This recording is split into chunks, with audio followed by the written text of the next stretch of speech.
Good morning, good afternoon, good evening. Welcome back to Jamie Photography. In this tutorial, I'm going to show you how I process rainy, grey days. You know, when you've taken that time to travel somewhere to see something, and when you get there, the weather's not so good, and you think, well, should I take the photograph? Well, you should always take the photograph. I always do. And then I can always have a think about how I process something when I get back to try to bring it back to a life and make it sparkle a little bit as though when you were there on that evening. So this raw file is available in the comments below. You'll find a link. You can download it and you can follow along if you want to. See how I do this. So all I ask is you respect my copyright. So of course, if you do use the image and share it on social media, I would appreciate you saying that it's from Jamie Photography. Thank you very much. So where do we start really? Well, the first thing is when you take the photograph, it's really important that you expose for the highlights. And what I mean by that is that you actually underexpose the image slightly so that the lights and the artificial lighting that you're getting from those lights is not burning out the image. And what I mean by that is if I slide the highlights up to the top here, you'll see that we've lost all detail here. Now, if you'd exposed 1 or 2 stops higher to try to make everything look brighter, then you would burn out these areas. But as it is, we've managed to maintain that detail there. And if I actually bring the highlights down slightly, you'll see that the detail is maintained with the lights. So it's important that you when you're taking a shot, particularly at night like this, you must expose for the highlights. So I tend to underexpose by 1 or 2 stops. Sometimes I do both just to make sure that I've got plenty of headroom. And the darkness we can pick up that where we need to with the shadows, because the only areas you really want to relight are the areas that have some light in them. So what you'll see from this image was a rainy day in London, grey skies. Yeah, it really wasn't so good, but I thought, well, it's a challenge, you know, and we're gonna take the challenge on. So what I did, I set up on a tripod. You can see here is 2-second exposure, f11, ISO 100, and it was 16mm, as wide as my 16 to 35 would go. And you might ask, well, why f11? Well, with good quality lenses, the lenses are sharpest between f5.6 and f11, generally speaking. You can, with really good quality lenses, maybe go a bit further to f16, but you will start to see the effects of diffraction if you go too far into f16, f22, and that softens the image slightly, and we really don't want to do that. So f11 on this lens is actually pretty sharp, and if I zoom in here, you'll see that it is, you know, pretty sharp around here. So we're quite happy with that. It gives us a lot of depth of field as well, so we can get this part of the bridge over on the right hand side and all the way over to the far bank, all in focus. With f11, which works quite well, and also it gives me that 2-second exposure at ISO 100, so I can get a little bit of a blur on the water surface. So where the rain is landing on the water, you end up with this almost sort of matte look, which works quite well actually, and it gives you some level of reflection. So where would I start with this? Well, first thing I'm doing is just going to brighten it up by a couple of stops, because I notice there's a couple of dust marks around on the image. So I'm just going to brighten it up a little bit there, and I'm going to jump in to the heal tool. Now, with the new versions of Lightroom, you do get this content aware selection that you can use. I personally don't find it as good as the straightforward heal, so I'm going to go for the straightforward heal in the middle here, heal tool, and I'm going to put feather at 100, occupancy at 100, and I'm going to select the size, which is just a little bit bigger than the dust particle. So first thing I'm going to do is just going to zoom in to 100%, and we're just going to go up and have a look. So you can see these dust marks here, as we call them, dust bunnies. So I'm going to make the center of this healing tool just slightly bigger than the dot that you've got there, and I'm just going to click on it, just literally click like that, and this magic, isn't it? Absolute magic, the way it can deal with these. And I'm just moving around the sky now, holding down the space bar, moving with the left key on the mouse, and I'm just trying to find any others that are around as we work our way from right to left and just find out where there are any other ones in there. That's quite a big one there. So you just hold down the left key for a little bit longer. That one didn't work so very well. With that one, I'm going to use the clone stamp tool, which is just this one to the far right on the selections here, and I can hold down, I can move away from the area a little bit like this, and I'm just going to bring the feather back a little bit to 50 so the brush is not too big. And what I'm going to do is, I'm to the left of this dot, I'm just going to go to here, I'm going to hold down the Option key or Alt key on a Windows machine, and then just left click once, and what that will do is it will take a picture of that point there, and then I can use that to paint over that dot. You see how that's gone? So we've taken the area from here, copied it, and put it over there. So just going to move back through here. I'm pretty happy with that, so I'm just going to go back. So we've got rid of that. Just going to reset the exposure back to 0. What I do want to do is make sure I've got the perspective right here. So I'm going to go down to transform, and I'm going to try by clicking auto first, just to see if it sorts out the bridge a little bit. And yeah, it did. It sort of straightened the line across the back, and it's brought the verticals in on the bridge and on there. So I'm happy with auto. If it doesn't work so well for you, you can always click guided and select some vertical lines. The next thing I'm going to do is go into the crop tool, and I want to crop this to make it work a little bit better for me. So I'm just going to bring this over, and I'm probably going to just take the edge of this darker area on this building, and I'm going to bring the bottom up here a little way and bring this down. So that's roughly where I want to be. Move the bridge there slightly. I'm just going to go over to the aspect over here and make sure that the padlock's unlocked. Click on custom, and then I'm going to select a 1610, which is a standard size, to see if that works. You can select some different ones, 16:9, which is more of a pano, but I'm going to go 16:10 there. I'm just going to go back to that, and you can grab the corner, but now it will hold the 16:10 ratio as you move it out. So I'm going to go to, there we go. So bridge is in the middle. This building, tall building in the background, is almost on the rule of thirds line. That works reasonably well. But I wanted to have the full roof of this building over here on the left.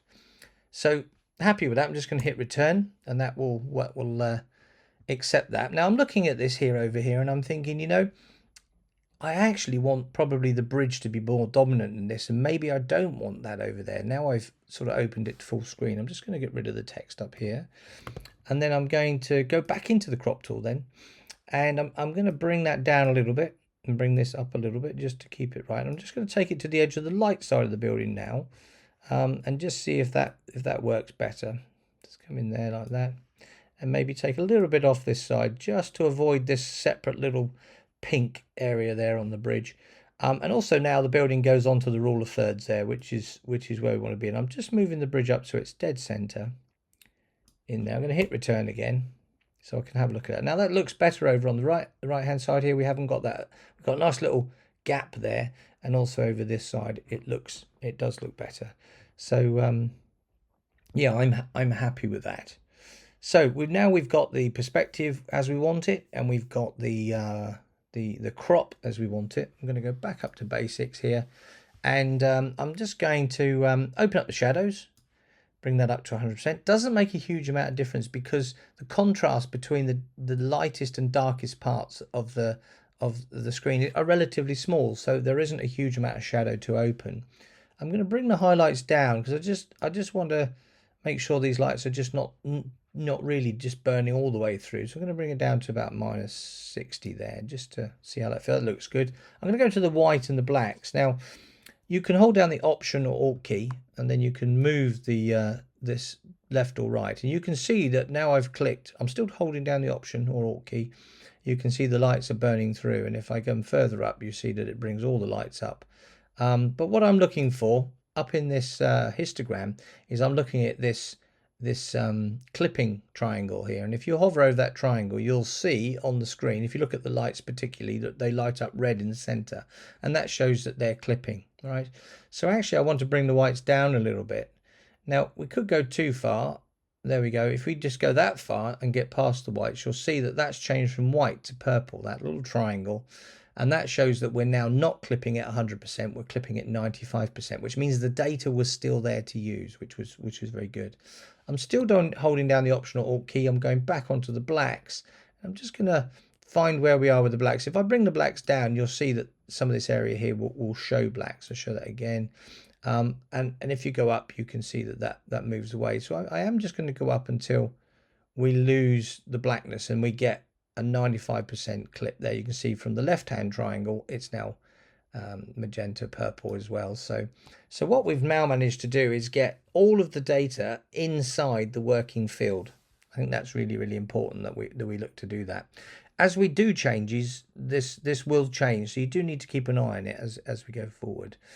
So my normal workflow involves using filters to actually rebuild the image and build the light in the areas you want to build it, rather than just using general tools like just bringing the exposure up, you know, like this. So a lot of people would take a picture like that, they'd bring the exposure up like that, and they say, yeah, I'm happy with that.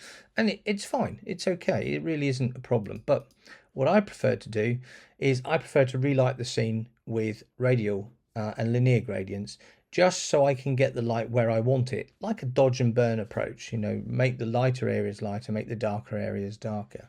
So I'm going to go into the filters up here, and I'm going to select radial gradient, and I'm just going to pull out a radial here that's going to go under this bridge. I'm just going to turn it to suit, so you can see that the majority of the radial is actually covering the light area there. And then what I'm going to do is I'm going to bring up the exposure and bring up the contrast a little bit and bring up the highlights just a little bit in that area.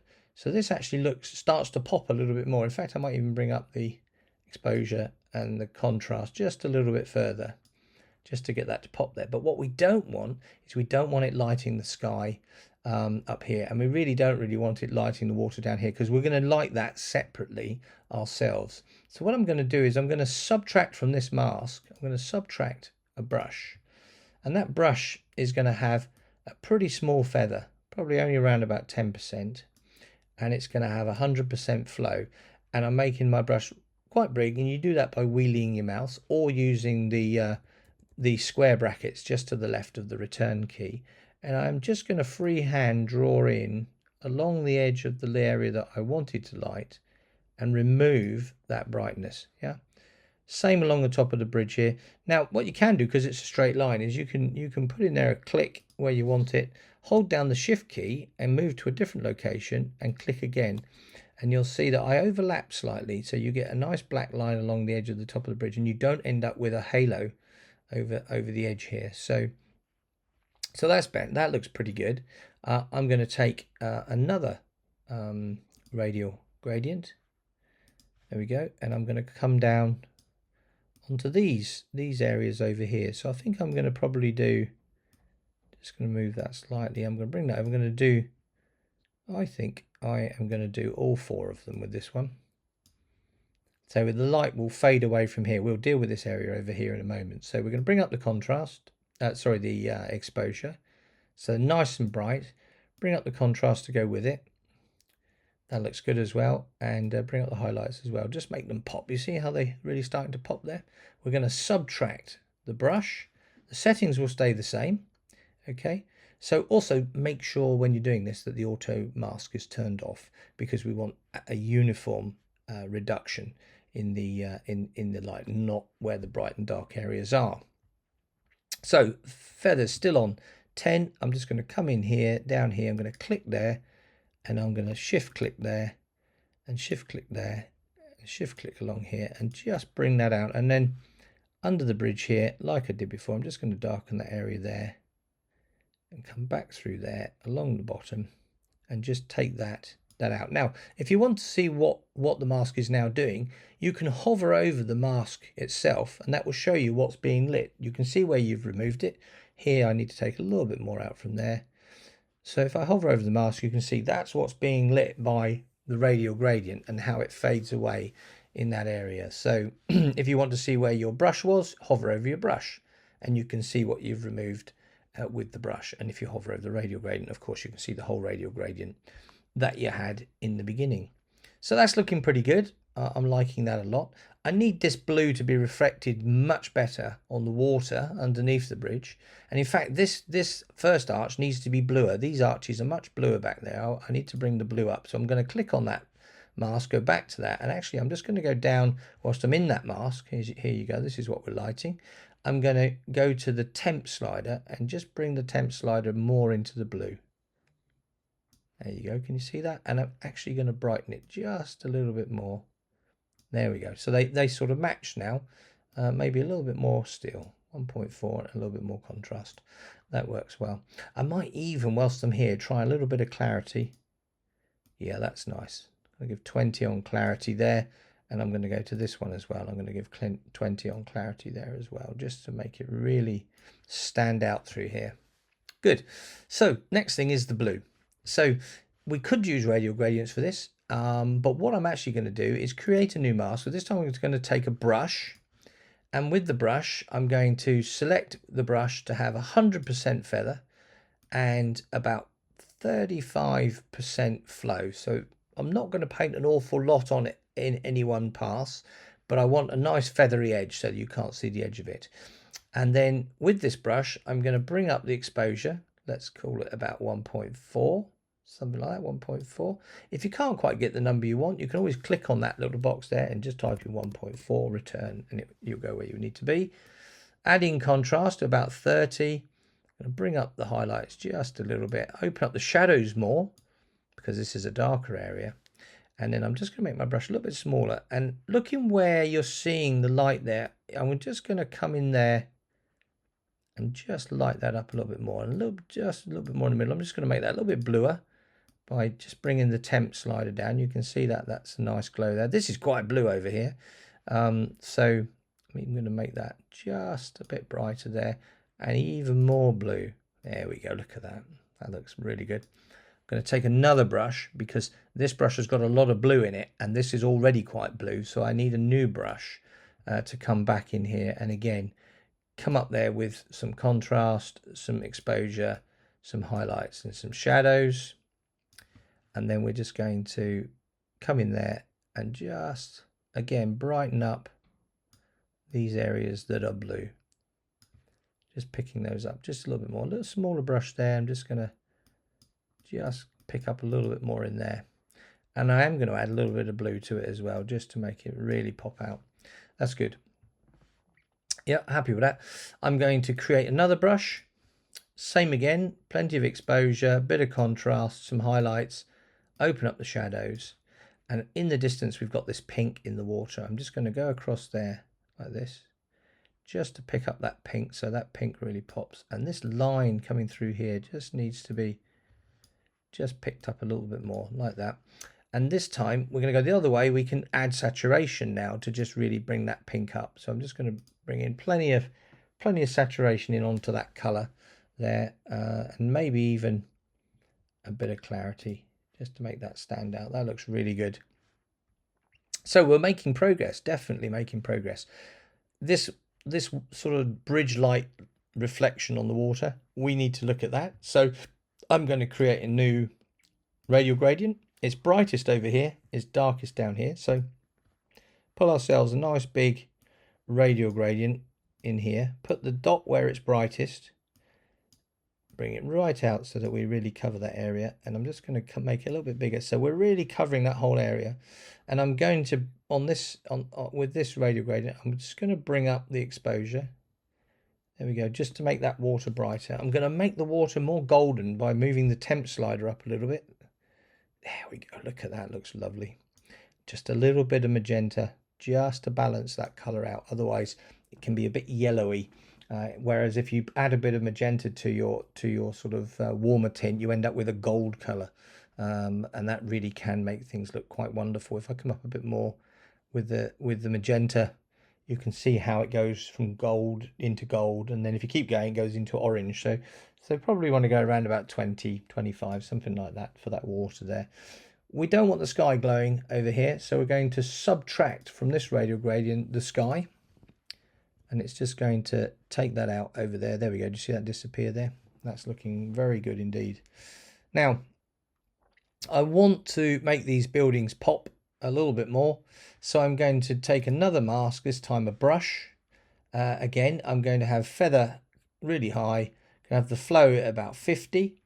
And then I'm not going to make any changes just yet. I'm just going to paint on the buildings where I can see that the buildings are, like this. Just going to go through those and just highlight. It could be just rough. You don't have to worry about the overlap on the sky, because we can take the sky out in a moment. So I'm just painting those areas in, making sure that we have got those buildings selected. There we go. Now that the mask is showing, what I'm going to do is I'm going to go down and I'm going to add a little bit of exposure, just make them a little bit brighter. A little bit of contrast always helps. I'm going to raise the highlights a little bit so that you get this sort of glow coming from them. I'm also going to open the shadows slightly with it. But the real trick when you've got buildings like this in the distance, and they are a bit misty in the mistiness in the rain, is bring up the clarity. And here I'm going to go quite wild actually. I'm going to go up to 50 and add in some textures around about 5. Don't go too mad with textures. It can look a little bit artificial if you go too high. Now what we're going to do is we're going to subtract from this radial gradient the sky. So we subtract and then we select the sky, and it will just take away the majority of that glow from around those buildings. Works quite well.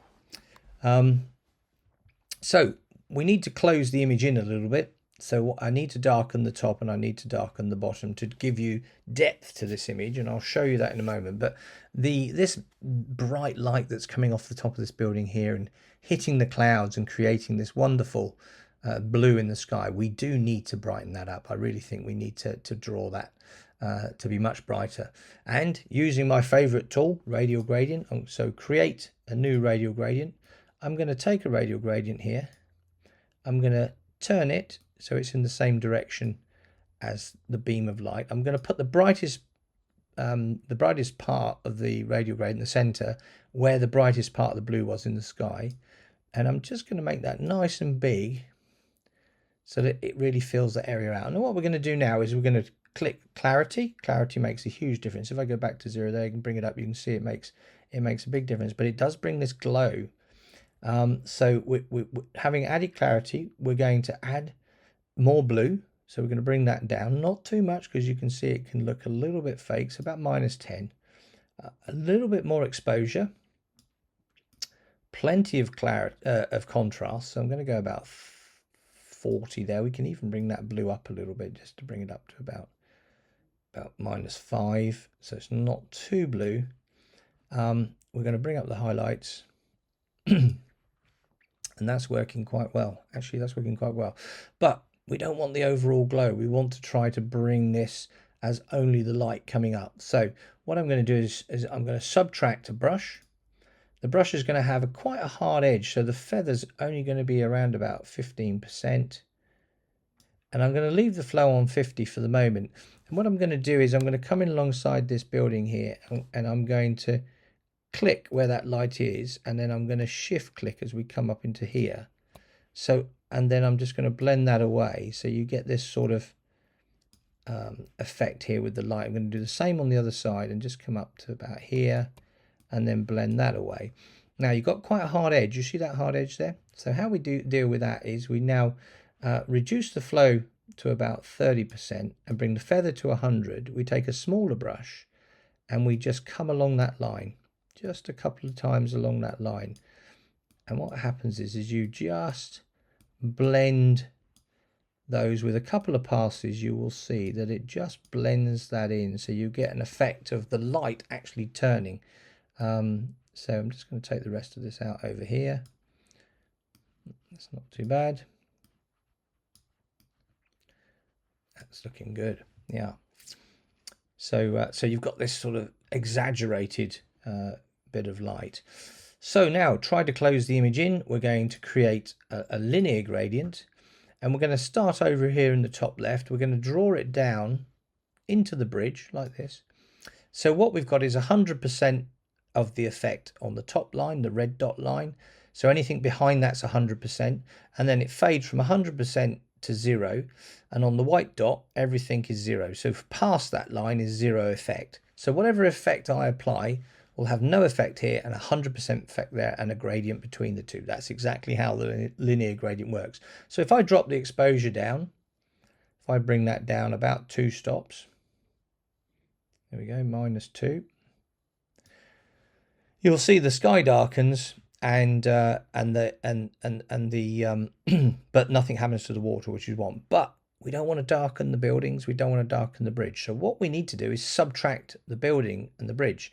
Now you could go to subtract and click select object and hope it picks up the bridge. But in this case, because it's a mid-range object, it would be very difficult for the computer to figure that out. So what I generally do is I select the sky. So I'm going to subtract the sky, which seems a bit crazy because that's where we're applying the effect. But then what I'm going to do is underneath the mask, you'll see select sky. There's an invert tick box, little checkbox there. If you click that, it will give you the inverse of that. So it will not light the buildings and the bridge. It will just light the area. It will just darken the area around there. So that actually works quite well.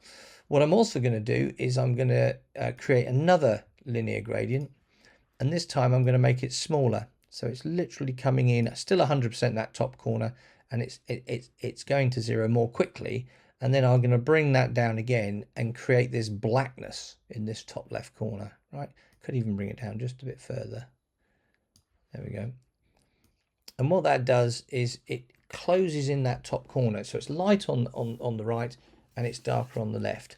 We'll do the same with the bottom. So create another linear gradient and we'll come in from the bottom, same angle as you can see, coming up onto the bridge. Just bring that in there. I'm not going to go quite so high.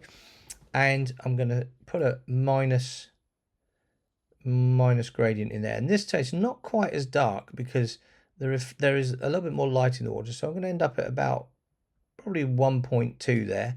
But I'm still going to create another linear gradient and just bring out that bottom there just a little bit darker. There we go. So we've got that darkness in that corner, about 0.4, minus 0.4. So now we're starting to look. If I just come out of the mask for a second, now we're starting to look like we've got depth. We're drawing ourselves into the image and pulling ourselves over to the left. This might be a bit dark up here. I can always go back into the masks, select the relevant mask. So let's select 10 and just back that off a little bit so it's not quite so dark up there. And also go to 9, which is the whole mask there. And also just bring that up just a little bit so it's not pulling down quite so tight. Now I think we're almost there. But I need the right hand side of the image to be drawing us in. So to do that, I'm going to create one more radial gradient. This time, it's a big one. It's going to go up here just above the bridge. It's going to pull right the way across. I'm just going to tilt it slightly. It's going to pull right the way across the whole image over here where the bridge is. You see that? I'm just going to bring that down a bit more. And this is going to be the general effect that we're going to apply to the bridge and all of the detail in there. So what I'm going to do with this is I'm just going to brighten it ever so slightly. I'm going to bring it up by half a stop. Okay. And then what I'm going to do is I'm going to add some contrast. Always helps. Contrast is a wonderful thing. Wonderful thing. The highlights, I think I can bring them up a little bit just to boost the brightness of the lights. I can open up the shadows again just a little bit more, which really helps the bridge. I'm going to come up to 50 on there. The whites, if I go into the whites using the Option or Alt key, you'll see that the white, sorry, you can't do that when you're in radial gradient, apologies, but you can move the white slider. So I'm just going to bring that up just a little bit, about 10. And I'm just going to bring the blacks down just a little bit whilst we're in this radial gradient here. Now, let's warm the whole scene slightly by just bringing the temp up just a little bit. If you bring up a lot, you get a very sort of city look and glowing the sky. I'm just going to bring it up to about plus 25. There we go. And I'm going to bring in a little bit of magenta just to stop that greenish hue that you can get. And I'm going to bring the saturation up just a little bit as well. There we go. And the big one, when you've got all of this selected, is clarity, right? So let's give it a handful of clarity. So I'm going to go in there about 30, and I'm going to give it all a little bit of texture, about 5, which just really gives you these edges through here. Looks pretty good. And in terms of masks, I'm pretty happy with that. I'm going to I'm just going to go down and look to see whether a post-crop vignette might add something to this. So I can go down to effects, apply a little bit of a post-crop vignette, about -10. Always when you work with a post-crop vignette, the amount that you create, always use the feather to just bring it out again. It just blends the edges out. That's looking pretty good. So I'm quite happy with that there. Do I need to deal with the noise? Is there noise in this shot? Let's zoom in.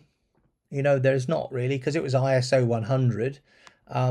You know, there may be a little bit, so we can go into detail and we can add a little bit of luminance removal. And I'm just moving that slider up to see when all of the noise disappears, and it disappears about 20. We can add a bit more sharpening in. I'm going to go 50 on sharpening, and I'm going to use the mask. And this is really important, that you hold down the Option or Alt key on a Windows machine, and then you move the slider across from mask, and anything that's black will get the full noise treatment, and anything that's white will get the sharpening. So as you move it across, you'll see when it goes black, there you go, about there. If you go too far, you'll end up with very little being sharpened and a lot of noise you know, being applied, noise reduction being applied to everything. So I'm going to go, I think I'm going to go at 20. Let go. There we are. So we're almost there. The whole image is a little bit dark, so I do want to brighten this up a little bit more. So either I go to the main exposure slider and bring the whole thing up. I still don't really want to do that. So what I'm going to do is I'm going to go back into my masks. I'm going to go back to that big mask, number 13, and I'm going to actually bring that exposure up in the middle here. So I'm going to bring that right up, quite high actually, about 1.8, and I'm just going to bring the contrast up a little bit more, which just sort of helps with the edges, and you can see that is really much brighter, looking pretty good. And I'm just going to bring that temp up just a little bit more as well. Can't resist it.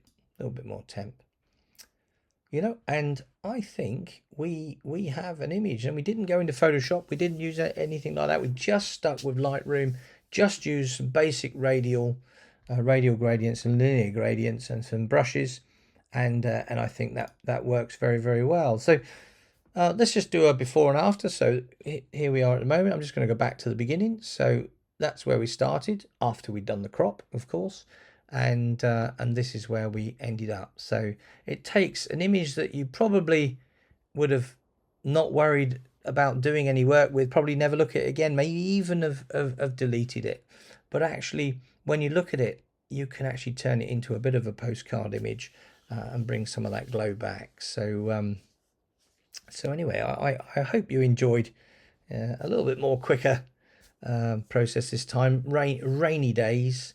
And if you like what I'm doing here on YouTube, I'd appreciate a like. It really works well for our algorithms to try to get my message out to everybody. And if you're enjoying the adventure that I'm having on YouTube here with my videos and tutorials, I'd love you to subscribe. And you know, for now I think that's it. Until the next video, bye bye for now.